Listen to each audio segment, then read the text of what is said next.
The late 1940s were a transformative period for transportation. Wartime manufacturing had accelerated technological progress, and companies that had produced military equipment now sought peacetime applications for their expertise.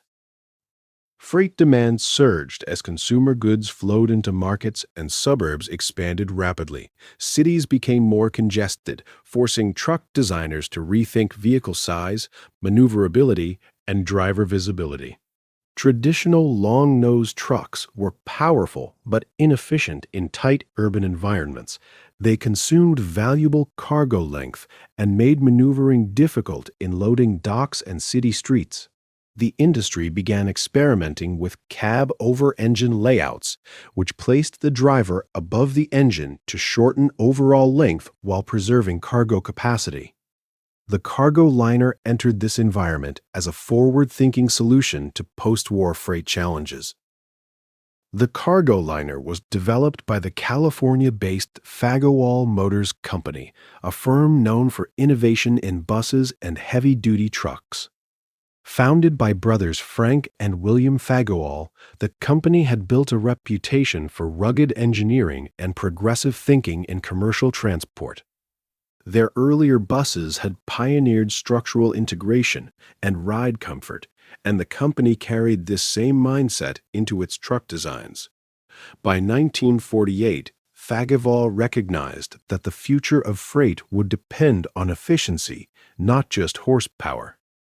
The cargo liner was conceived as a modernized commercial vehicle that maximized cargo space, improved driver awareness, and streamlined mechanical accessibility. It was meant to solve a growing problem: how to transport more goods through crowded cities without increasing vehicle size or operational cost. Visually, the cargo liner reflected a transition between pre-war industrial ruggedness and post-war aerodynamic styling. Its cab-over configuration gave it a compact, almost vertical front profile, reducing wasted space while improving forward visibility. The design emphasized practicality, yet subtle styling touches hinted at the streamlined aesthetics that defined late 1940s industrial design. Rounded fenders, a clean grille layout, and integrated cab panels gave the truck a cohesive appearance rather than the bolted-together look common in earlier commercial vehicles. Function-guided form. The tall windshield improved driver sightlines, while the short front overhang allowed tighter turning radius in loading yards and city streets. The cargo liner didn't try to look futuristic, it tried to look purposeful, and in that purposefulness it gained a quiet elegance. Under its compact exterior lay an engineering layout that was unusually forward-thinking for its time. The cab-over-engine configuration placed the engine beneath or slightly behind the driver's seating position. This allowed for a shorter wheelbase relative to cargo length and improved weight distribution across the chassis. The truck employed a heavy-duty ladder frame designed for durability under long-haul loads. Suspension systems were built for resilience rather than comfort, using leaf springs capable of handling rough roads and heavy payloads common in post-war America. Powertrains typically consisted of gasoline inline-six engines, sourced from established suppliers, paired with manual transmissions that emphasized torque and reliability over speed. What made the cargo liner technically distinctive was not revolutionary components but intelligent integration. Engine accessibility panels simplified maintenance, and the forward cab placement improved cooling airflow and mechanical serviceability. These small decisions reflected a practical engineering philosophy, one that prioritized uptime and operational efficiency for fleet owners. The cargo liner was not built to be fast. It was built to be dependable. With engines typically producing moderate horsepower by modern standards, the truck relied on torque and gearing to move heavy loads rather than outright speed. Top speeds were modest, but its strength lay in steady, predictable performance across long distances and uneven roads. Fuel consumption was typical for heavy trucks of the era, but the shorter body and improved aerodynamics compared to conventional designs helped reduce drag slightly. More importantly, the cab-over layout allowed operators to haul longer trailers within legal length limits, effectively increasing payload efficiency without adding power requirements. In practical terms, this meant more goods per trip, fewer runs for the same cargo volume, and ultimately, lower operational cost, a crucial advantage for post-war logistics companies operating on tight margins. Inside the cab, the cargo liner prioritized functionality over luxury. Large windows and elevated seating gave drivers a commanding view of the road, a significant advantage when navigating busy freight yards or narrow urban streets.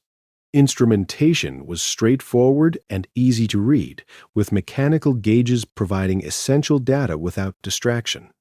Comfort features were minimal by modern standards, yet the upright seating position and improved visibility reduced fatigue compared to many long-nosed trucks of the era. The cab's proximity to the engine did create noise and heat challenges, but maintenance, accessibility, and space efficiency were considered worthwhile trade-offs. For drivers and operators alike, the cargo liner represented a machine designed for work.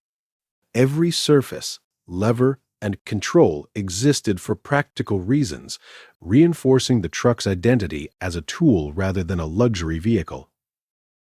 Despite its intelligent design, the cargo liner faced significant market challenges. The post-war truck industry was fiercely competitive, dominated by larger manufacturers with nationwide dealer networks and stronger financial backing. While Fageol had engineering expertise, it lacked the production scale of major competitors. Fleet buyers often prioritized parts availability and service networks over innovative design, and this reality limited the cargo liner's commercial success.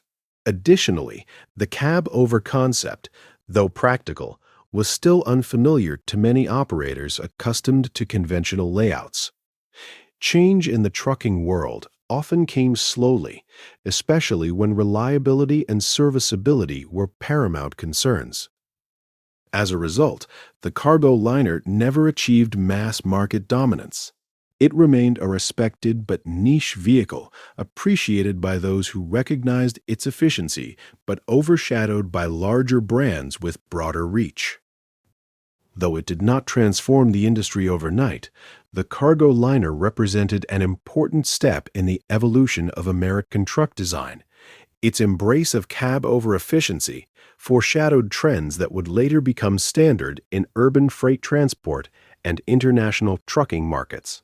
Today, historians and vintage truck enthusiasts view the cargo liner as a symbol of post-war experimentation, a moment when engineers questioned assumptions about size, layout, and functionality.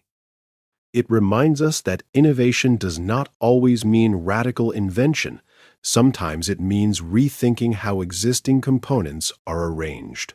In museums, private collections, and historical archives, surviving examples stand as quiet reminders of an era when American manufacturers explored multiple visions for the future of freight transport.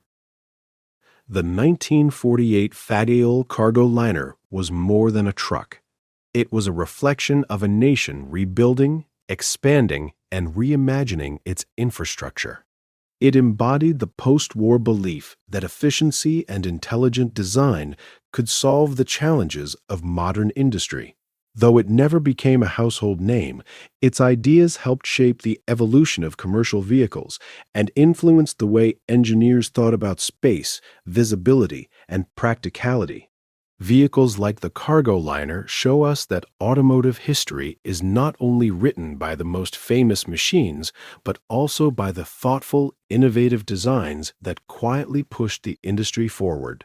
If you enjoy uncovering stories of rare, visionary, and often overlooked vehicles from automotive history, consider subscribing and following for more deep dives into the machines that shaped our roads, because sometimes the most fascinating stories are hidden in the vehicles the world almost forgot.